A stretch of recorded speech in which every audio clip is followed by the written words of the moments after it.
Okay, good morning. Yes? Just a question. Will you show us, like, maybe not for all of the questions, because some of them are really easy, Yes? but for like the last question on the quiz? Yes, let me start the lesson. I will come back to that. Yes. Okay. So let us continue today's lesson.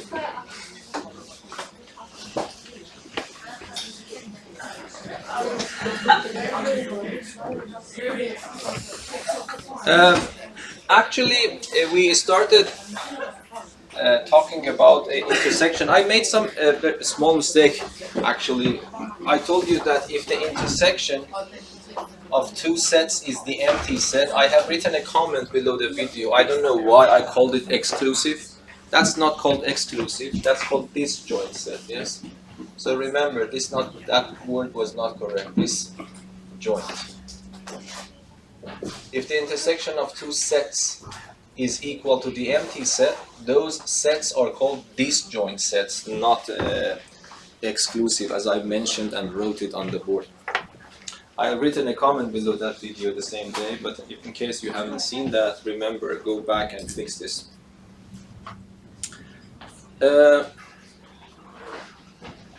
So we can continue in two ways now. Because we have studied intersection and the union of sets, we can talk about the properties which also deals with both of them in one formula, for example. Or we can continue, as in the book, to talk about the other operation, which is the set difference between two sets. Okay? So let me choose the other way. So let me just talk about the difference of two sets, and then we come back and try to find all properties that are actually left behind. These properties that I want to talk are not in the body of the book. It's actually spread around in the exercises, but I think they are important, that it's good to know about them. Okay? We can have a little bit of discussion about those properties. Okay, so let me just start with my definition.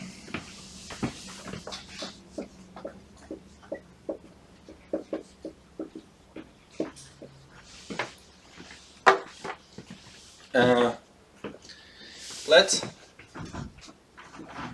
A and B be sets.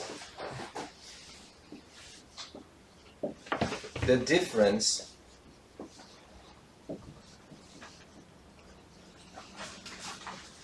A minus B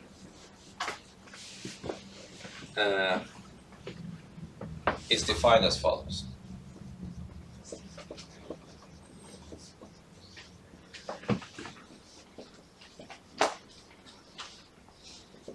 So A minus B is equal the set of all those elements. Of course, they have to be in the universal set, but such that this X belongs to the first set, but not to the second set. Yes?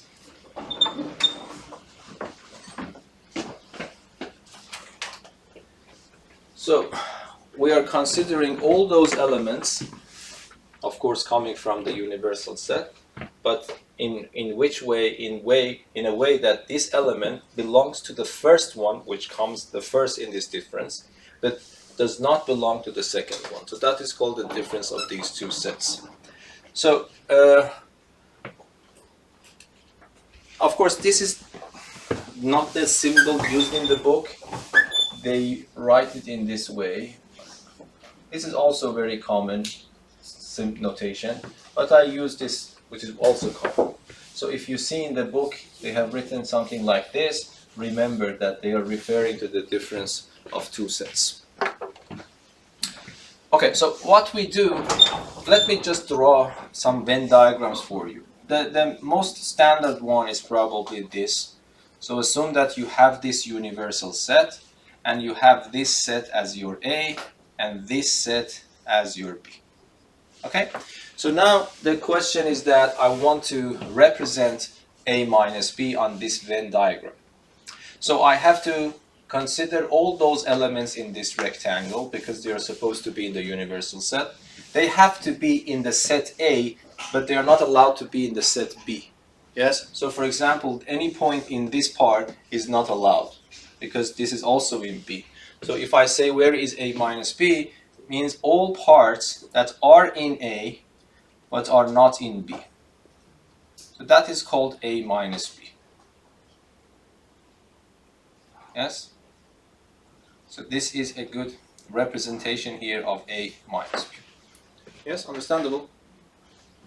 For example, what happens if the sets are disjoint? For example, if I have this universal set and this is my set A, I have a disjoint set B, and then if I ask you where would be a good representation for A minus B, what would the answer? Yes? The set A. The set A itself, because whatever is in A, it's already not in B. So the whole set A here in this diagram, A minus B, is actually equal to the A itself. So what happens if I have this situation? So the universal set, and then you have this A, and then you have this as set B. So I am interested in those parts which are in A but not in B, so that would be that ring around B, yes? So here, I don't know. Everything in this blue part is actually A minus B. And finally, if I want to draw another one opposite to this, meaning that A is inside, B is outside. So where would be A minus B in this case? Just A. No. Yes? Oh, The empty set, yes? So A minus B in this case is the empty set. Because you are supposed to choose those elements which are in A but not in B. But of course A is a subset of B. Whatever you choose in B, it's automatically in B itself. So there are no elements with that property that you can choose here. Any questions? Okay, so now let us go to some examples here. So example.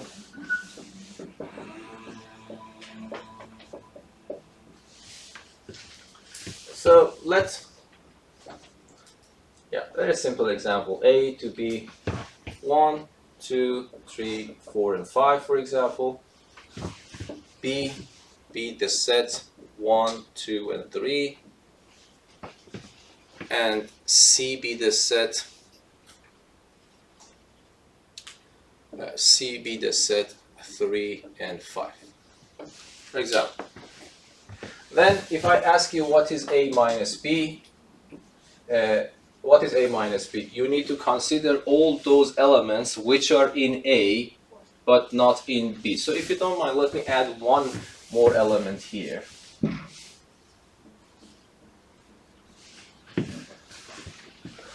So what is A minus B? In this case, I should consider all elements inside A which are not in B.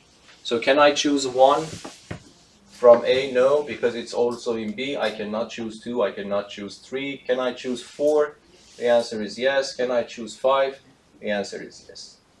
I have seen some students make mistake to write 10 here as well. Don't get confused. You need to write all those elements from the first set which are not in the second set. You don't care about the elements which are in the second set but not in the first set. Yes? Okay, so this is A minus B. Understandable? Everyone? Okay, now let us, for example, do B minus A. What do you think about B minus A?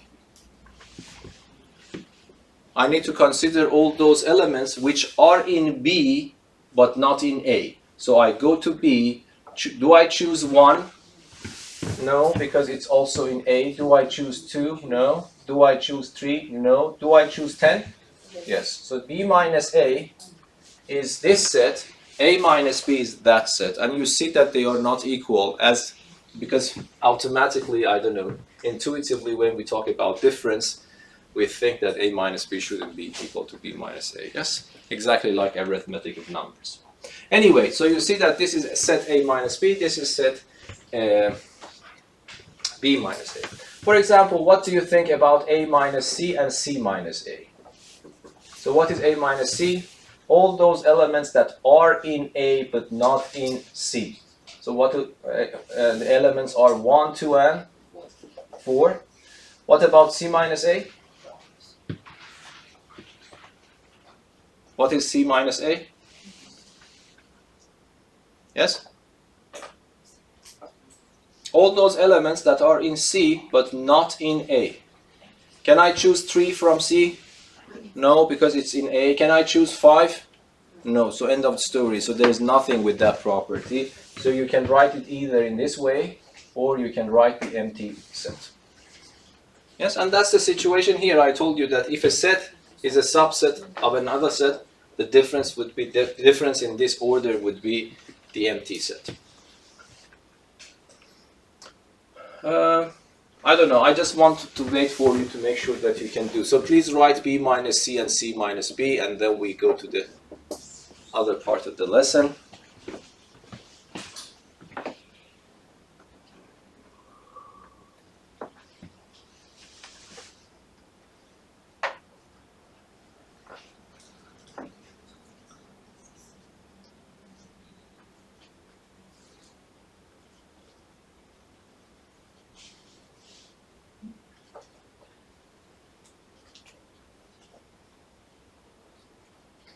Okay, what is B minus C?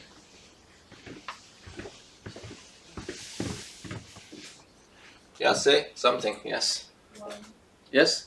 It's just, no, B minus C, yes, 1, 2, and 10. Let me double check. 1 is here, it's not here, so I write it down. 2 is here, not here, I write it down. 3 is here and here, I do not write it. 10 is here, not here, I write it down. And what is C minus B? 5. It's just 5, yes. So it's understandable, so that's a very simple thing to do. Okay, one thing that I want to mention as a remark, it's good to know, are the sets, let me just talk a little bit about these things, a little bit of reminder. Are the sets, so you realize that this is not the case that always any two sets that you pick up are actually comparable. So sometimes the sets are not comparable at all, yes? For example, if I choose A to be just this, and if I choose B to be this, neither B is a subset of B or the other way around. So they are not comparable. Okay? But do you think that these two sets are always comparable? If I have these two sets, I consider this pair, A and A union B.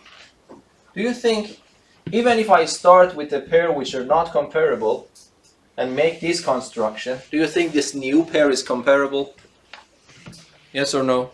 Yes. Okay, and which one is a subset of the other one always? It's clear that A is a subset of A. So this is also good to know that if I union two sets, each one of these components is a subset of the union. What do you think about this pair? Are these pairs comparable? Yes? So I don't know anything about these sets. They might be not comparable, but I'm just constructing a new pair. I keep A, and then I make the intersection. Are these comparable? The answer is yes. Which one is a subset of the other one in this case? A intersection B. Yes? So intuitively, when I union sets, I am making the set bigger. When I intersect sets, I am making the set smaller. Yes? And then, do you think that this pair will be comparable?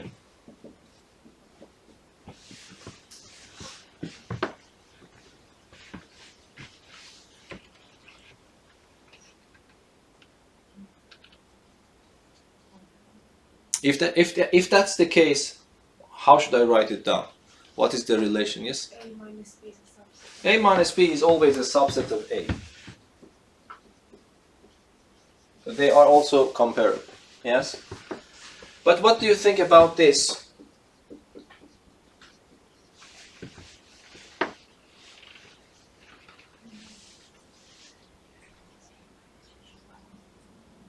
Yes? It's not a subset of B. So it means that there is not a general rule that they are comparable. So they might be comparable or not based on the elements that I have for A minus B. So the situation here is not 100% clear. It might be they are comparable or they might not be comparable.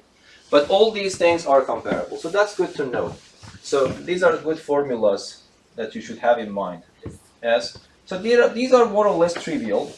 When I union two sets, I am making the sets bigger. When I intersect, I'm making it smaller. So it's also good to know that. This is also understandable because you are taking something from A. So somehow you are making A smaller. Yes, so A minus B is a subset of A. Okay, so that is good to know. And there is a very, very famous theorem. Usually, you know that we have a lot of properties for the union of sets and for the intersection of sets. We already discussed about them. And there is a very nice property that connects the difference of two sets to the intersection and complement. So this is why this theorem is very important, actually. So let me just write it down. Theorem.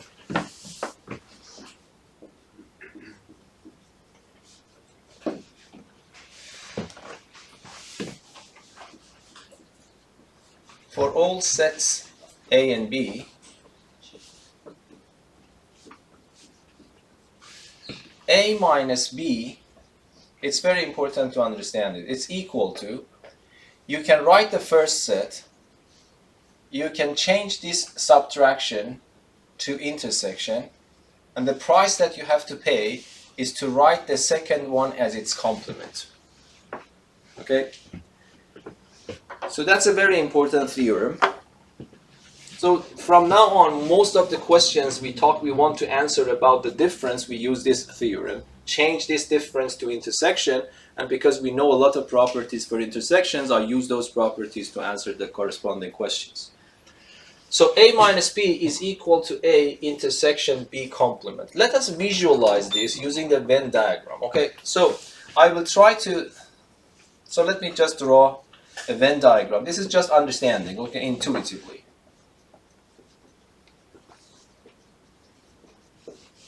So if I have this as my set, A, and let me draw another one, B, let me try, of course this is not possible 100% to do the identical picture here, but assume that they are identical pictures now. Okay? In the left-hand side, I will try to represent this, which you already know. A minus B is this one. Yeah, it's always good to have this Venn diagram in mind. Okay, so this is A minus B. So this is the left-hand side. Yes? But for the right-hand side, what do I have to do? First of all, I want to find B complement. So B complement means whatever is outside B. Yes? So where is B complement? So everything that I am just hatching with this red color. Yes? But of course I am allowed to go inside A because my goal is to be just outside B. So this red one that you see is actually B complement. Okay, where is A? Let us make it clear again. A is the whole circle that you see here. This is the whole A, yes? So this blue one is A.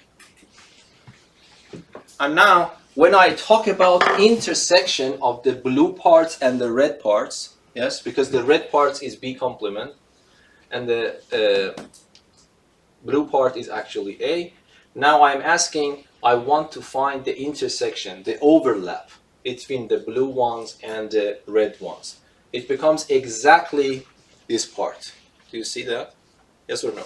So here, if I want to circle around, I hope that you agree with me, this would be the boundary of the overlap. So what is inside this is actually the intersection between the blue part and the red part. And then you see that that intersection is exactly this part, which you see it here. So inside the orange part, we have this is equal to the right hand side. At least by having this diagram, you partially is hopefully convinced that these two should be the same. But of course, this is not always the case because this is not considering all scenarios. So let us just prove this mathematically.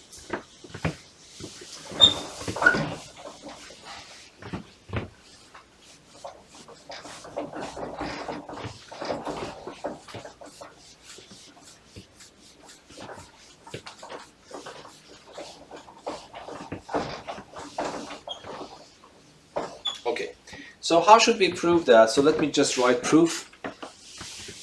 So we want to see why this is correct using mathematical logic and whatever we have so far. So here, if I ask you what is this, you would say this is a set and this is also a set.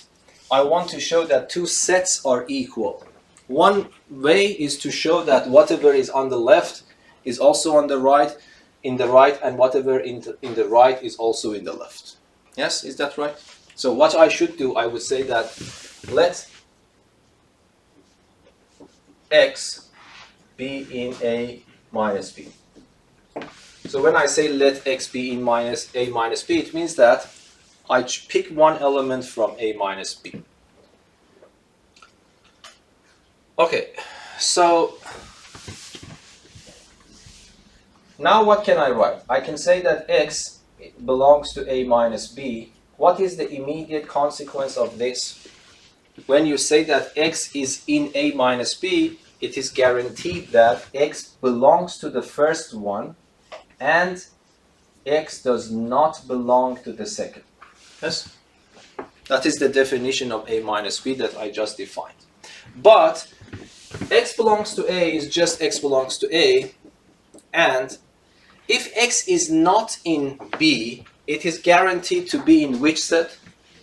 Its complement. So if you know that x is not in B, then automatically it means that x is in B complement. Yes? And now I have two sets. One of them is A, one of them is B complement, and I know that x belongs to both of them. So if I want to, I can conclude that x belongs to where? Intersection, yes? If x belongs to one set and simultaneously belongs to the second set, definitely x belongs to the intersection of those two sets. Yes, understandable? Okay, so this x belongs to A intersection B complement. So this shows that, this line of argument shows that whatever in A minus B is automatically in A intersection B complement. So this means that this set on the left is indeed a subset of this set on the right. But it is not finished yet because I have to show the other way around as well. Yes or no? Okay. But usually you really don't need to, just need to think about. If x belongs to A intersection B complement, okay, can I go back and conclude these two statements? Yes or no? So my goal is now, let me just repeat this. Now, I would say that, but you don't need to write it two times. Now let x belongs to the B intersection of B complement. So x is an element of the right hand side. Okay, let us see what is the consequence of this. If x belongs to the intersection of two sets, what you can immediately conclude is that x belongs to A and x belongs to the second set, which in this case is the B complement. But again, if I tell you that x belongs to A, I just copy and paste that part. But if someone tells me that x is in B complement, it is guaranteed not to be in B itself. So x belongs to B complement is, you can conclude from that x does not belong to B. But now you have an element which you know belongs to one set, and you know that this doesn't belong to the second set. According to what we talked about, this means that x belongs to which set, if you want to? A minus B. Yes? So usually these kinds of arguments, definitely you have to do it 2 times. Take one element from here, an arbitrary element that you call it x. It doesn't necessarily mean that letter x is actually inside. X is a name that I give to a typical element of the left-hand side. I try to show that this is on the right-hand side, and I have to do it the other way around. But usually you don't need to write it double, because you can say that you need to think, of course, if x belongs to A intersection B complement, can I go back and conclude this? The answer is yes. If this is the case, can I go back? The answer is yes. If this is the case, can I go back? The answer is yes. So it means that every arrow is double-sided. So x belongs to A minus B is equivalent to this statement, so forth. Yes? So that's the mathematical way of writing this. Questions? Is that clear? But let me tell you something. Because equalities in mathematics, so I think it's good to memorize this formula. It's a very important one. So if you want to go from difference to intersection, it's not confused. You're not confused. You take the first one, change this to intersection, and make the second one a complement. But you can also go the other way around. Sometimes you need to write an intersection in terms of a difference. You need to have a good interpretation of that as well. For example, what would be the instruction here? I will write one of the sets, I change the intersection to the difference, and then I change this set to its complement. Okay, so for example, if I insist you to write this as a difference, how can you write it down? You write the first one, but of course there is no notion of first one here, because there is no difference between A intersection B and B intersection A. So you choose one of them to be the first one. For example, in this case, A. You write A, you change this to the difference, you make this complement. Yes? Or, if you want to, you give the role of the first to B, you write this as a difference, and then you make this complement.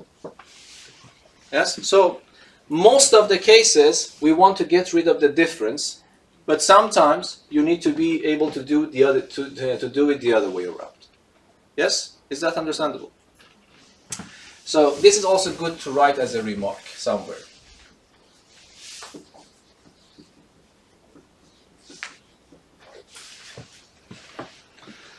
Okay, now let us do some very simple exercises.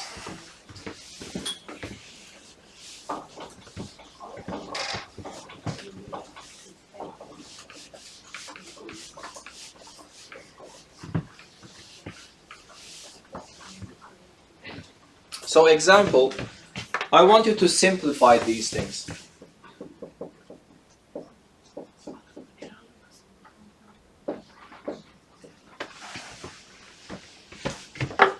Let A be a set.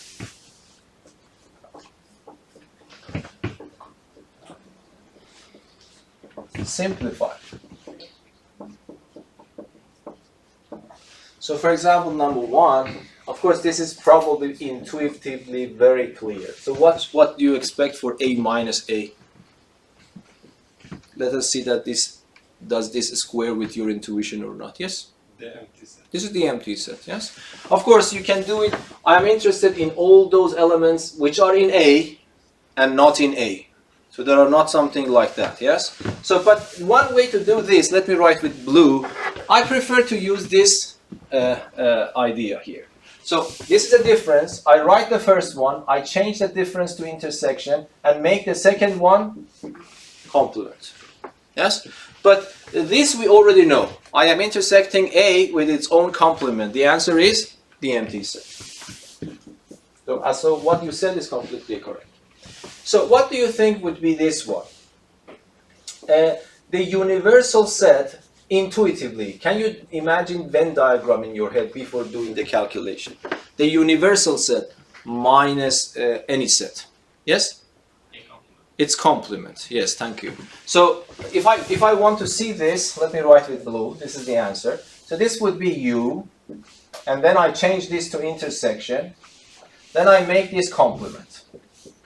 But do you remember we had this property? If I intersect the universal set with any set, the answer is that set. Yes. So what do you think about the other way around? So it's a little bit, so usually we have this in mind that the universal set is bigger, and then you have a number bigger than the other one. If you subtract, there is a negative number left. But the notion of negative thing left in the set theory is nonsense, yes? So you need to understand what's going on. So what's your opinion about this intuitively? A minus the universal set. So you have a small set, you take the whole universe out of it. Yes, what is that? This should be the empty set. Nothing is left with that, but nothing negative, yes? According to set theory. So what you need to write the first one, change this one to intersection, and then you write the universal set complement. But what is the universal set complement? Do you remember? It's the empty set. But intersection of the empty set with any set that you like is the empty set. So the universal set, A minus the universal set is the empty set. So what do you think would be this one? A minus its own complement. A minus its own complement. Intuitively, yes? A. It should be A. Because you say that I want to take the elements of A complement that are in common with this one out of it. But there is nothing in common between them, so you just write everything in A. So it means that if you want to solve this problem, it becomes A. You change this one to intersection. You have to put a complement on the second set. But we already learned complement is just the set itself, and any set intersection with itself is equal to the set itself. So A minus A complement is actually A. And of course, these are very trivial ones. So number 5, what is A minus the empty set, and what is the empty set minus A? A minus the empty set is? This is very intuitive. A itself. So it becomes A intersection the empty set complement, but the empty set complement is the universal set, and intersection of any set with the universal set is the set itself. And here you can write the empty set intersection with A complement, but you know that any set intersection with the empty set is the empty set.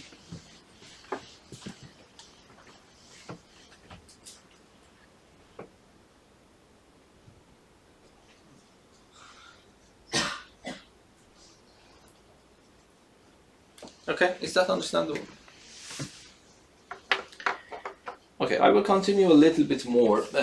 Now everything about the operations that we want to define between two sets are finished. So we have making a complement of a set. We know how to union them, how to intersect them, and how to subtract them. Okay, but now let me go back, and then we have a very important theorem that connects the difference to the intersection and the complement operation. Now, there are some theorems that I want to talk about them.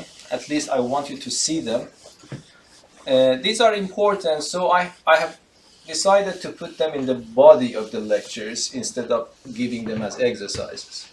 But you can consider solving them as an exercise or understanding them as an exercise. Okay, so one thing is this. So theorem,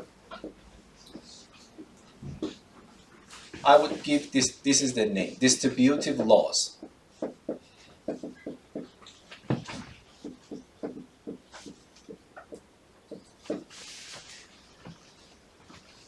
Okay, before doing that for sets, let me talk about distributive laws for numbers.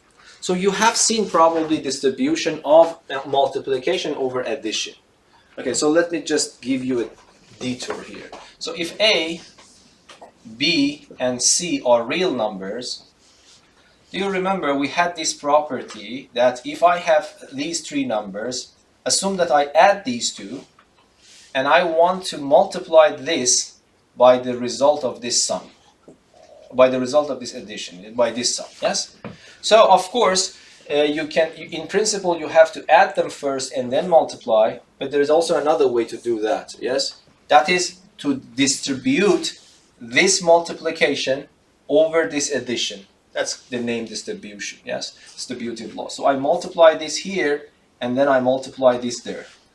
So this becomes A times B plus A times C, yes? So we say that multiplication is distributive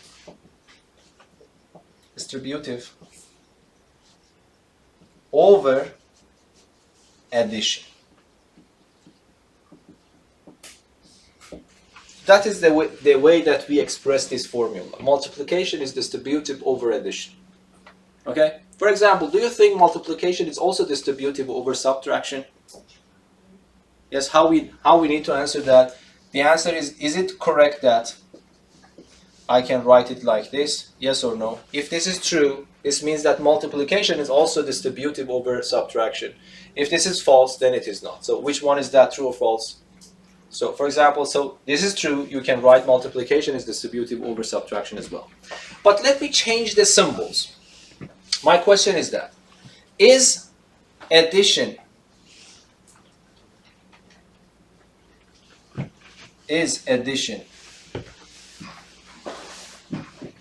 distributive over multiplication?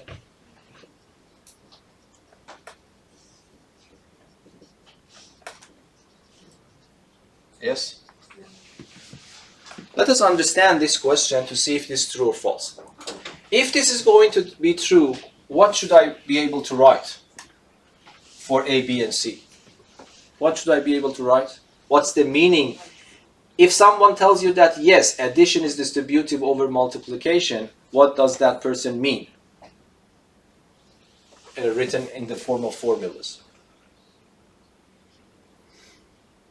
Yes? A plus B times C. Exactly. And A plus parentheses B dot C is equal to? Yes? Do you mean if it was distributed? Yes, yes. Yeah, A plus B times. Exactly. Very good. So I just want you to understand, if it was true that addition is distributive over multiplication, then you should have this formula a correct formula.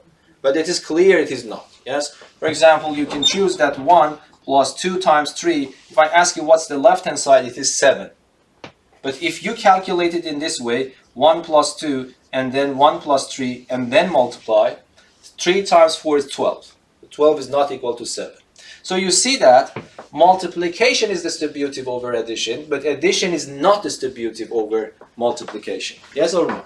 So this answer is no. They are not equal. So this is false. Yes? But now we have two of them in set theory. Union is distributive over intersection, and intersection is also distributive over the union. Okay, so can you tell me what does it mean? So I will write let A, B, and C be sets. Then A, I want to write the distributive law of union over intersection. So I would write that A union, and then I would write B intersection C. Can you write the right hand side for me? I guarantee that this is distributive. So if you agree with me on that, then how should you write it down? Yes? Yes? It's very important to learn how to write, yes? A union B intersection A union C. Exactly. So you can distribute union over intersection if you want to, and the other way around. A intersection B union C is also, intersection is also distributive over union, which was not the case for addition and multiplication. But in the case of the union and the intersection, this is also the case. So this becomes A intersection B, union A intersection. Oh, I made a mistake here, yes? Yes, this should be union. And then this A intersection B, union A intersection C. Sorry if I confused you, let me just read it again. So A union B intersection C, I can distribute it inside. It becomes A union B intersection A union C. And the same is true here. A intersection B, union A intersection C. So this is important to know, and then hopefully you remember that both of them are correct. Whenever you compare it with the addition and multiplication, you see that in multiplication and addition, one of them is distributive, the other one is not distributive.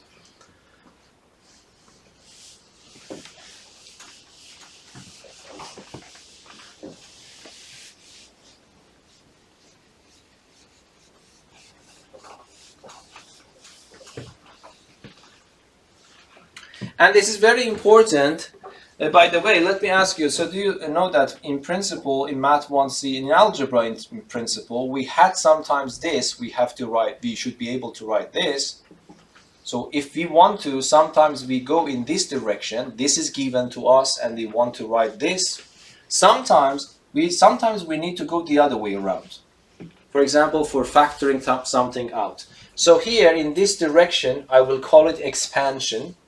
In this direction, I will call it factorization, something like that. Yes? So this is also the case here. Sometimes you need to go in this direction. Sometimes you need to be able to factorize something out. Yes? So what I do, I have A union, and this is intersection. It is extremely important to see that I have A union, the opposite sign here. Okay? Then I can take A union outside. Okay?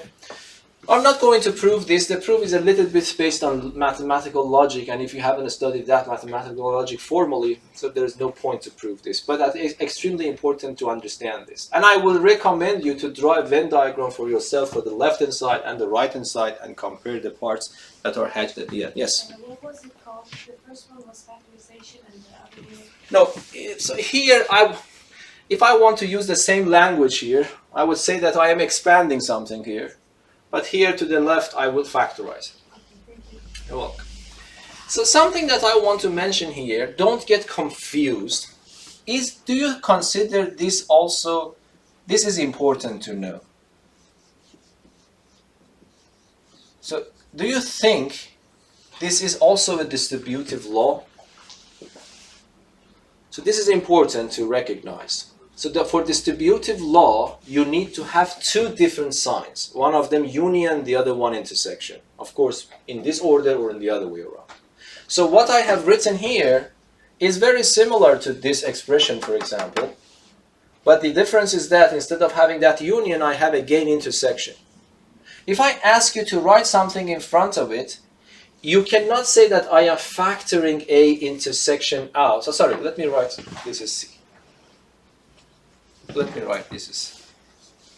And so I'm asking you, is this this is correct or not? So my question here for you is this.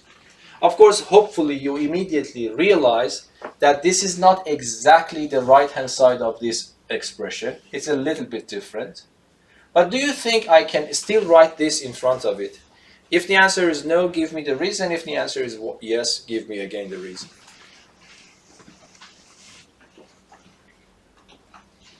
Is the question clear?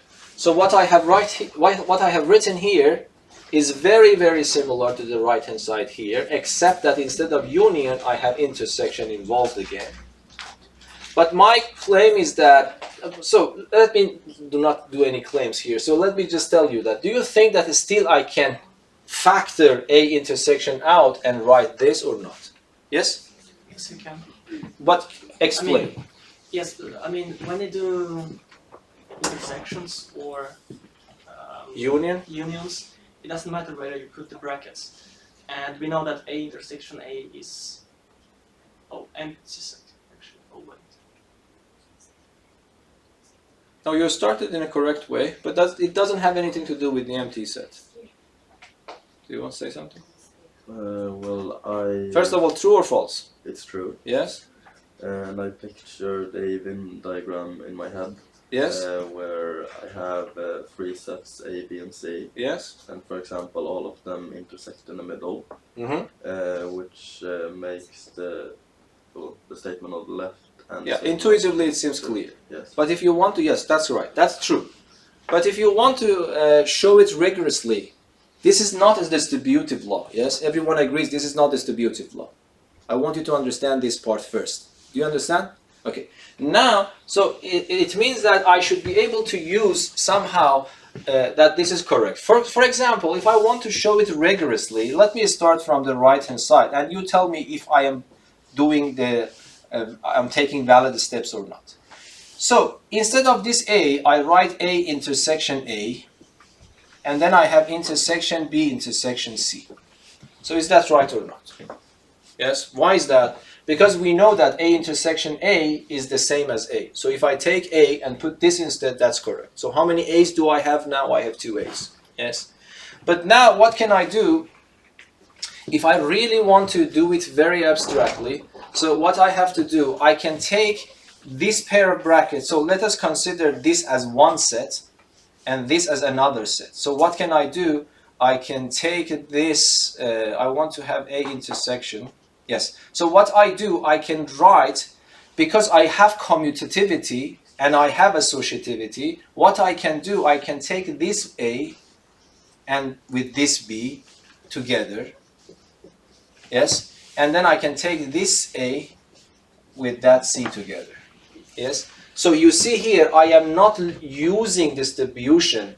I am using 2 other properties. One of them is commutativity, because it's also commuting, yes? Because I am taking this A and putting next to B. So it means that I have commute this 2 so that this A can go close to C. So I have used the commutativity. And I have changed the grouping. Here 2 A's are grouped together and B and C are grouped together. I am changing the grouping. So it means that I have used 2 properties to be able to write that. One of them is commutativity and the other one is associativity. But it has nothing to do with distribution.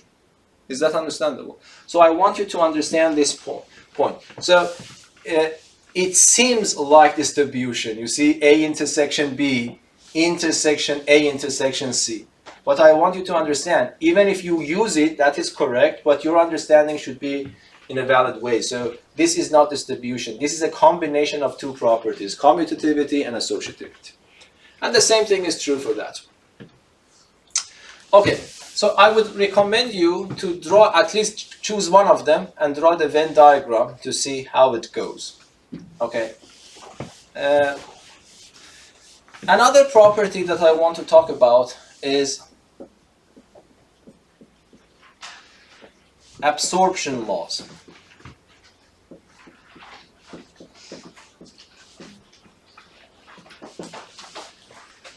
That's also very important to know. It's very similar to the distributive law, but you shouldn't confuse it with that one. It's exactly distributive law, but one of the sets is being repeated.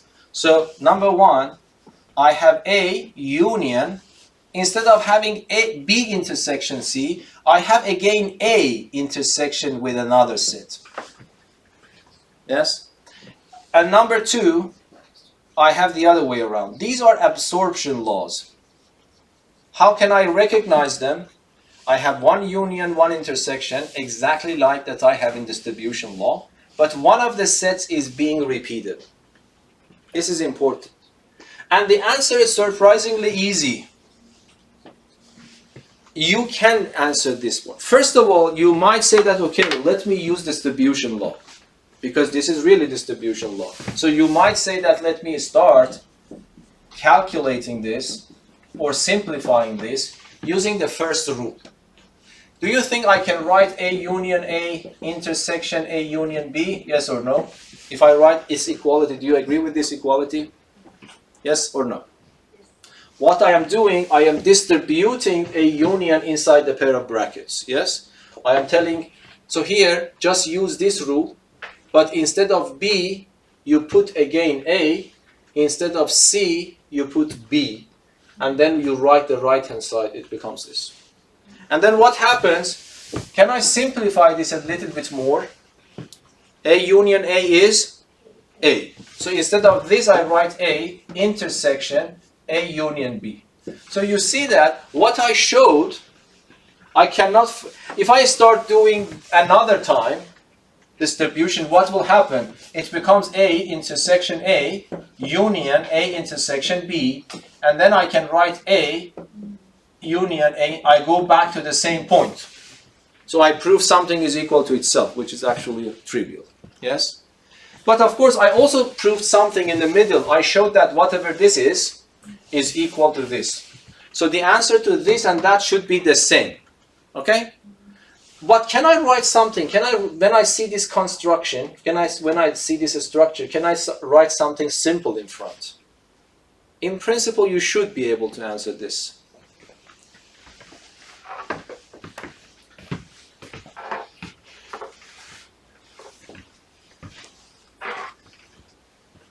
Let me ask you one question. If someone tells you that A and B are comparable, and they tell you that this is a subset of B, what can you say about this we had before?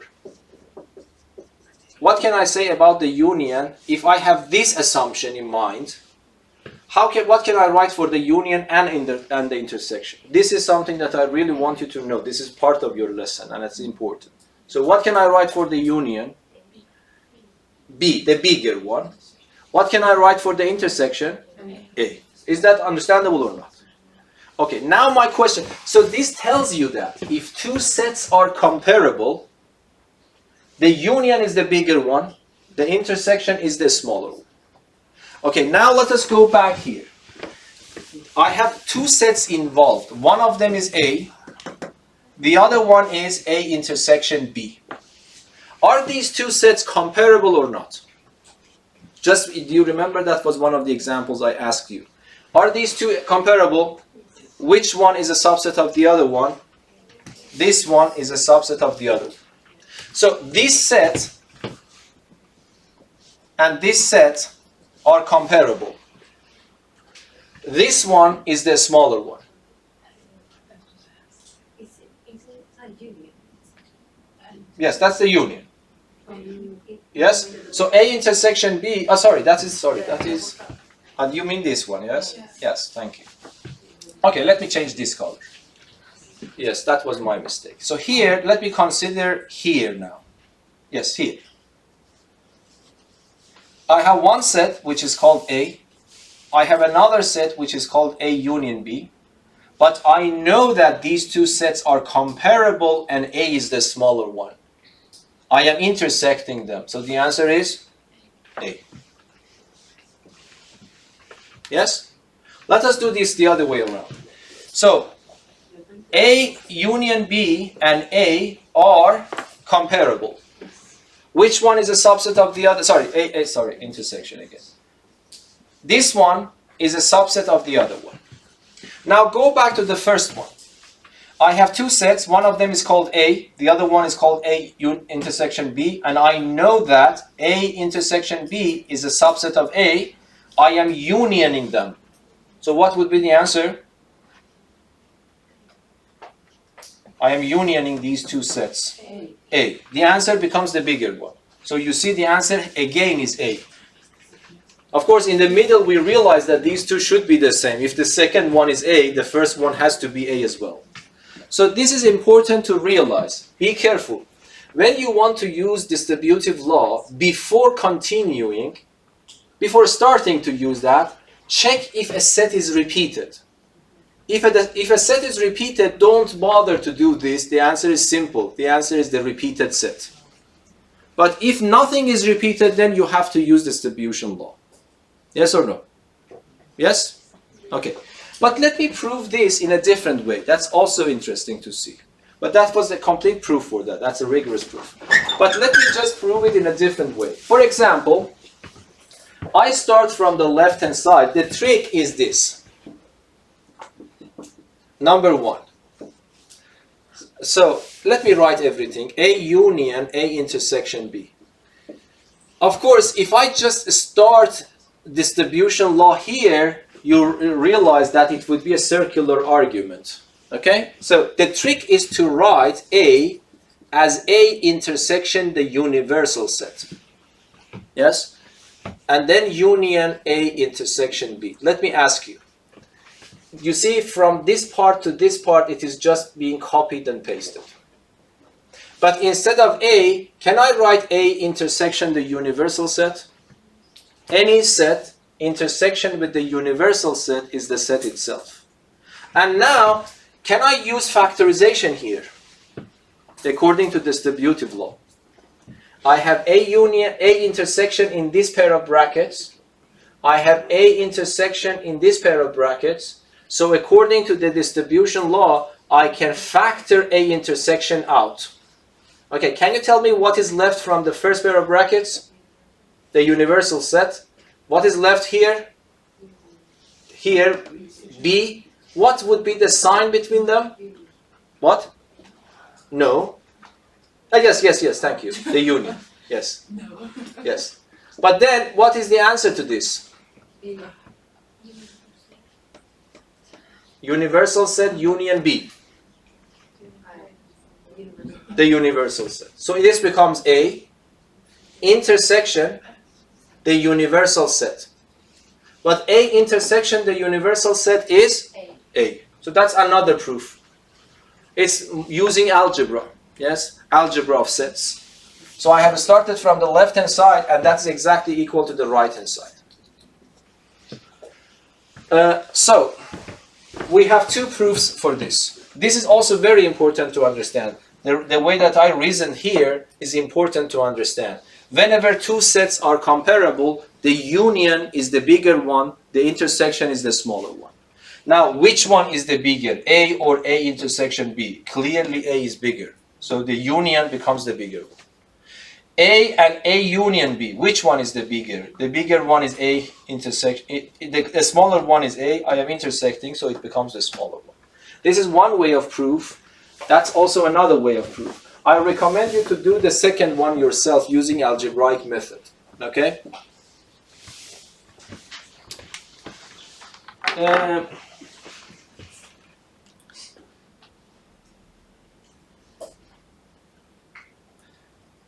Let me give you one example.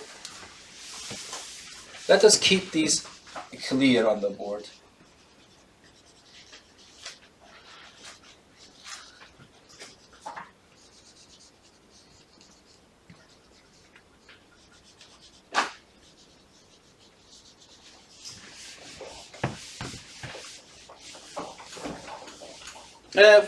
Can you imagine in your head, using Venn diagram, what would be the answer to this?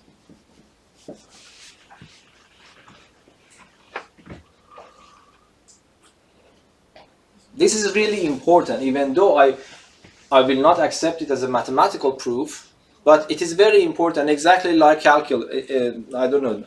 functions. If you draw the graph of the function and you understand some property of the function, that is not a mathematical rigorous proof for that, but that's a very nice intuition about the properties of the graph of the function. That's the same. Can you imagine it in your head? What would be the answer to this? A and B are just random sets. Yes? Yes. Thank you. So the answer would be A intersection B. Let us visualize that. Because what you are doing, if I don't say anything about A and B, this is the most general picture that you can draw. Because if you draw them outside, it means that your assumption is that the intersection is empty. So this is the most general case that you can imagine usually. So if I ask you A minus B is this part, do you see? And I want to take this part from the whole A. From the whole A. Whatever is in A, but not is in this colored region. So what is left from A? What is left from A? Intersection. This part is left. And that part has a name. That's A intersection B. Yes? So it's good to understand these things. But of course, this is not a mathematical proof. But if you just care about the answer, might be this is a good way to do that. But if you want to prove it, let me just see what happens. Okay, if I ask you the other way around, if I ask you what is B minus A minus B, so what is your guess about this?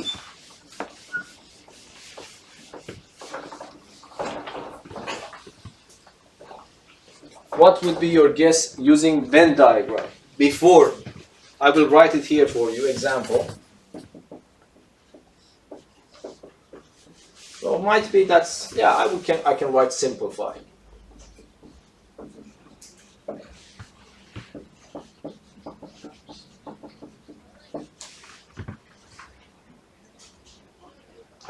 Might be, yeah, sorry, this we cannot calculate right now because you need another property that I haven't discussed about that.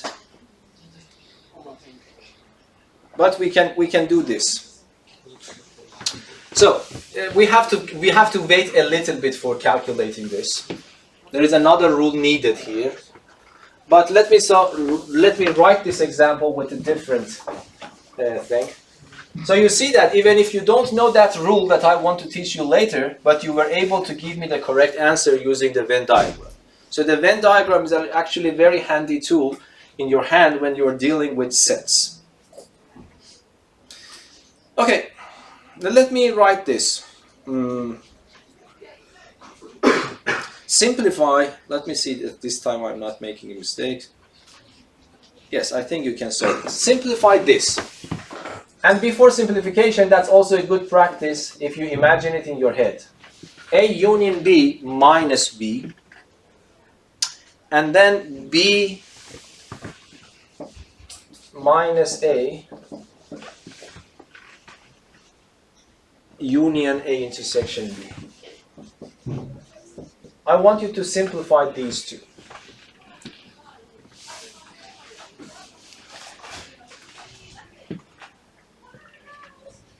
Yes, that was my mistake because it needs another property called Demorgan Laws, and that would be the last law in set theory.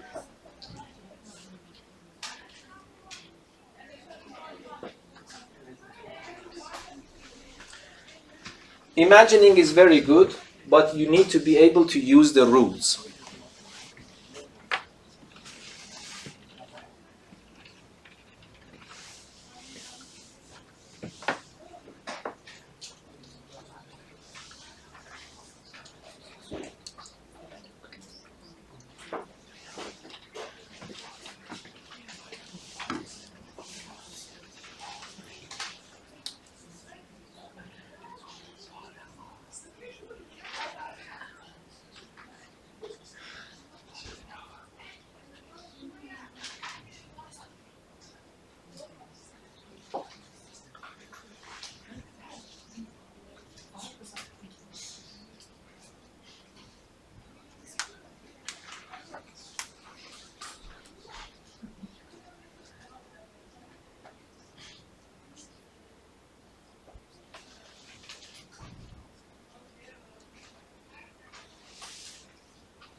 Okay, if I am right, I see some of you have missed actually the first quiz. Please follow the instructions. I don't know why you didn't try to solve those ones. There is another one, so you need to know about that. So you have to do these things. Of course, it will not affect you directly, but it will affect my evaluation, yes? Because if you're organized, I need to know that you are organized and you follow what is in the lesson. Okay, so let us start doing this, number one. So what I can do here, do you have any suggestions for me how to proceed? What should I do first?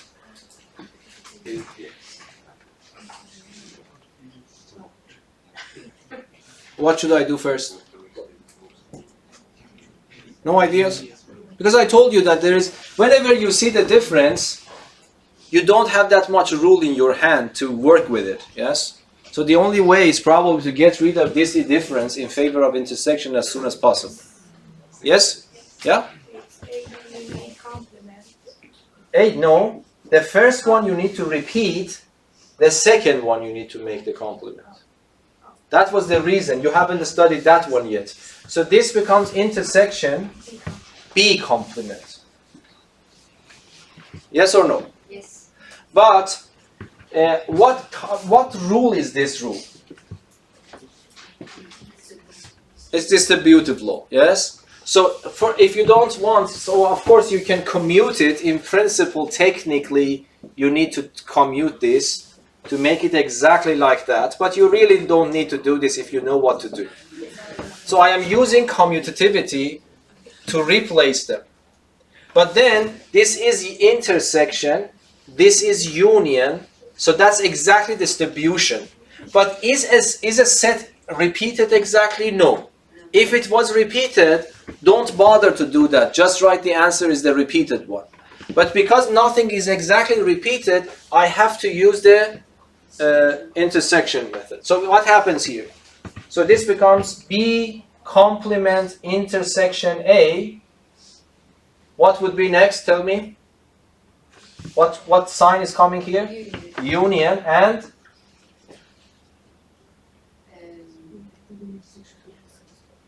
B complement intersection B. yes, exactly.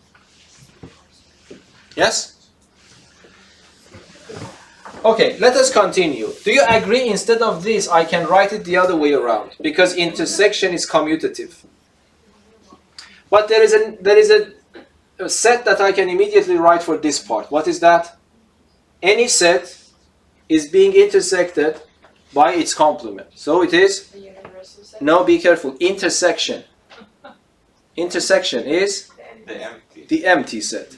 Union is the universal set. So the intersection is the empty set. Now, can you tell me what can I write in front? Forget about the name. It might be a complicated name. But this is a set. I am unioning it with the empty set. So what would be the answer? It would be the set itself, yes? Understandable? But this is also A minus B. This is something that you need to learn how to work with these sets in algebra form. So I have started from, see, this algebra is a little bit different of algebra of numbers, of course, very, very different. So you need to get used to it. But if you get used to it, it is not hard. The reason that you are a little bit confused now, because it takes time for you, first of all, understand which one was the intersection, which one was the union, reminding these rules. But after doing some examples, you will learn that. Yes? But just tell me, is there something that you don't understand on these lines? Yes, please? I have a question. So Just louder, please. if you write like by B minus A, is it still correct? No. Because I didn't change the order. No, even if you don't change the order, I told you need to respect. You write the first one, change this one to subtraction, and you have to make it complement.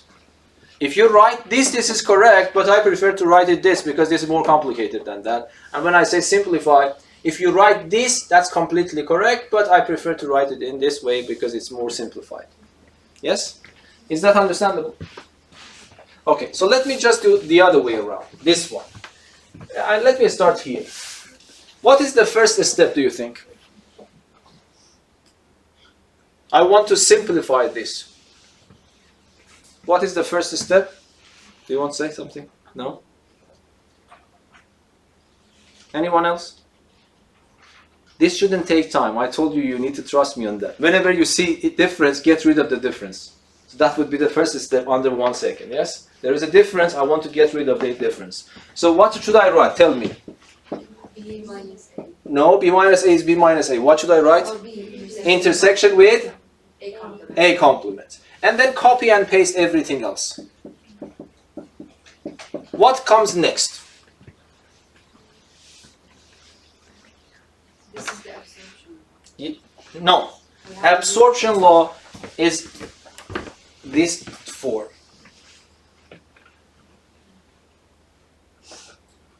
I have 3 sets. Here I have 4 sets involved.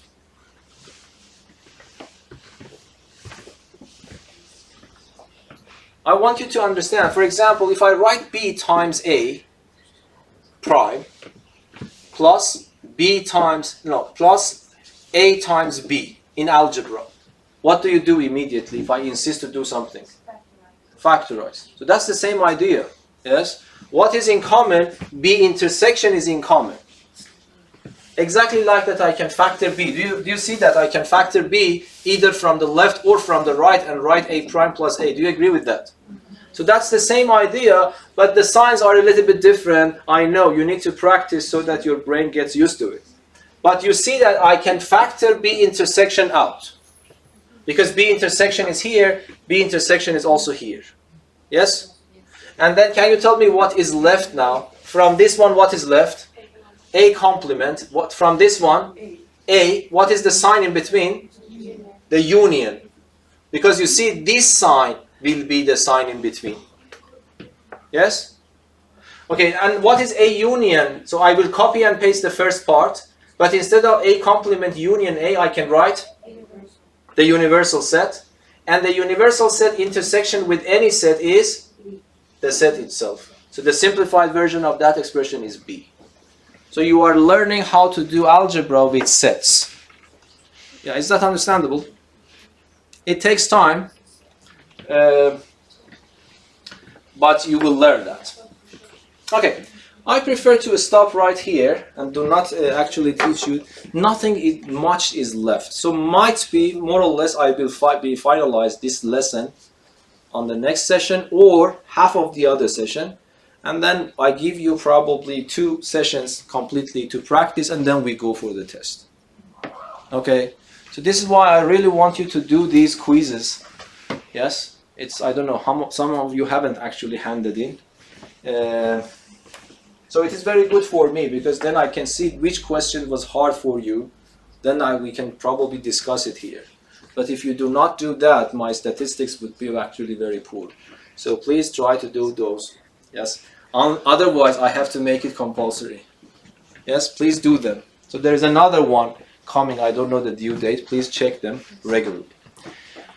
Okay, so I think you asked me a question, Kevin. Do you have the question for? Let me see if I can find that. Last question for the quiz. Yes, the one that you asked how to solve.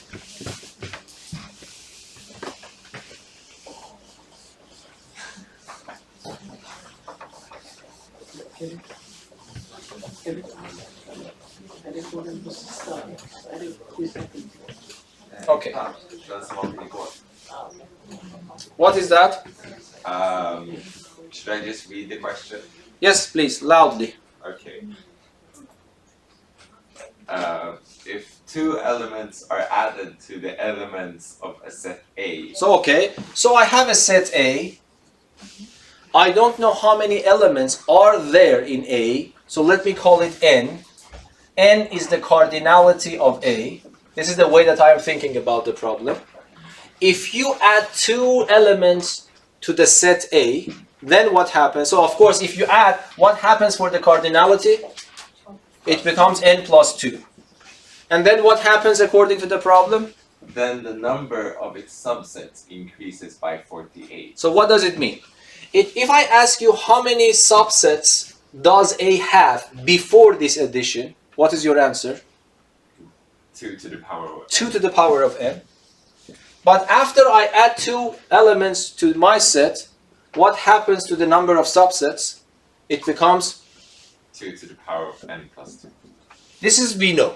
On the other hand, according to the problem, it tells you that when you do this, the number of subsets increases by 48. So what does it mean? It means that this number, whatever it is equal to the previous number plus 48. Is that right? Yeah. Okay, and then what is the question? How many non-empty proper subsets does A have? Does A have? A is your set. So it means that you can calculate n from this equation. Of course, you might be able to guess, but I want you to learn how to solve, because if this is not possible to guess, you need to know how to solve this. So how can I solve this problem? I can this one, do you agree, instead of this, I can write 4 times 2 to the n. Agree? Because 4 times 2 to the n is equal to 2 to the power of 2 times n, 2n, and this becomes 2 to the power of n plus 2. So for you, it should be a matter of second to realize that this is actually this one. Yes? Yes or no? Okay. So then, this is 2 to the n. This is my unknown. So it motivates me to take this to the left-hand side. So it becomes minus 2 to the n is equal to 48. Then 2 to the n, I can factor it out. This is 4 minus 1 is 48. Yes or no? Yes. Understandable or not? And 4 minus 1 is 3, so it becomes 2 to the power of n multiplied by 3 is 48. And I divide everything by 3, so then it becomes 2 to the power, let me write here, 2 to the power of n is 16, and you can immediately see what is n. What is n? 4. So n is 4. So the total number of subsets of my original set is 2 to the power of 4, which is 16. Yes? But I want non-empty proper subsets. So I need to take empty away. I need to take the set itself away because I want to consider proper ones. So 2 of them are gone. So I had 16. 2 of them are gone. It's left 14. Yes? Is that understandable? Okay. So please do these quizzes, because then I can see which question you have more of you have actually difficulty on that. Then we can discuss about it. Any questions? No? Okay. Thank you.